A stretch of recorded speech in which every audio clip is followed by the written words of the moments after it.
প্রিয় দর্শক, আসসালামু আলাইকুম। দর্শক, আপনাদের প্রীতি ও শুভেচ্ছা জানিয়ে শুরু করছি আমাদের আজকের প্রতিবেদন। তো দর্শক, দেখতেই পাচ্ছেন আমাদের সামনে এক আপু দাঁড়িয়ে আছে। আমরা তার গল্পটা শুনবো, জানবো আপু কেন আমাদের ইউটিউবের মাঝে আসলেন, তিনি কি বলতে চান। আপু আসসালামু আলাইকুম, ওয়ালাইকুম সালাম।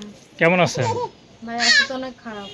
খারাপ খারাপ অবস্থায় আছেন? বলতে খারাপ বলতে সব মাথাতে থাকি জ্বালা যন্ত্রণাতে এই জন্য অনেক কষ্ট আছে। নাম কি আপনার? রুনা। রুনা।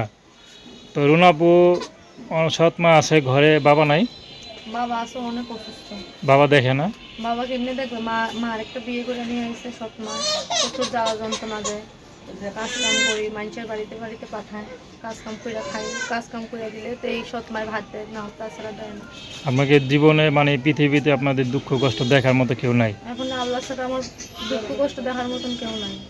আচ্ছা, পড়াশোনা করছেন? পড়াশোনা ছোটবেলায় করছি, যখন মা বেঁচে থাকতেই সেখন করছি। মা সেই বন্যে মারা যাওয়ার পরে আর করতে পারিনি পড়াশোনা। আচ্ছা, হুম। তো এখন বিয়ে তো হয়নি মনে হয় না?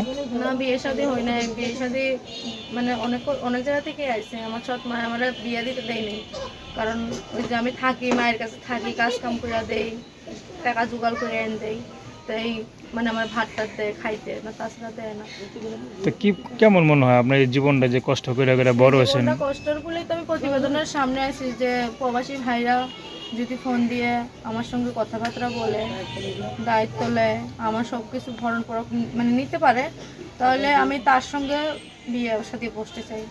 আচ্ছা, সে যদি বিবাহিত হয়? সে যদি বিবাহিত হয় তার কাছেও আমি বিয়ে বসবো, কারণ সে যদি মানে বিবাহিত হওয়ার পরেও যদি আমরা রাখতে চায়, মানে চলাতে পারে, চলাতে পারে, খাওয়াইতে পারে, তো সেরকম মানুষ হইলেও আমার চলবে। আচ্ছা, তো দর্শক, আপনারা আপুটির কথা শুনলেন। তো তার সাথে যদি যোগাযোগ করতে চান, তো তার নাম্বারটা হচ্ছে, নাম্বারটা কি সবসময় খোলা থাকে? হ্যাঁ, নাম্বারটা সবসময় খোলা থাকে। আচ্ছা, নাম কি বললেন? রুনা। 01813064968। আমি নাম্বারটা আবারও বলছি, 01813064968। তো দর্শক, প্রেম ভালোবাসা, সাহায্য সহযোগিতা, বিয়ে শাদী করে একান্ত আপনাদের ব্যক্তিগত ব্যাপার। আসুন আমরা ৫ ওয়াক্ত নামাজ পড়ি, দেশের সেবা হ্যাঁ, করি। আমি আরেকটা কথা বলতে চাই, যে ভাই বাংলাদেশি মানুষ যারা আছেন ফোন দিবেন ঠিক আছে, এই যে বাজে মন্তব্য, যে কথা বলেন টাইম পাস করার জন্য ফোন দিবেন, আমারও সময় আছে, আমিও কাজ কাম করে দুটো পেটে ভাতে চলি, কিন্তু যে ফোন দিবেন সে আমার পাশে থাকার জন্যই আমার ফোন দিয়েন, যাতে আমাকে সহযোগিতা করার জন্যই ফোন দিয়েন।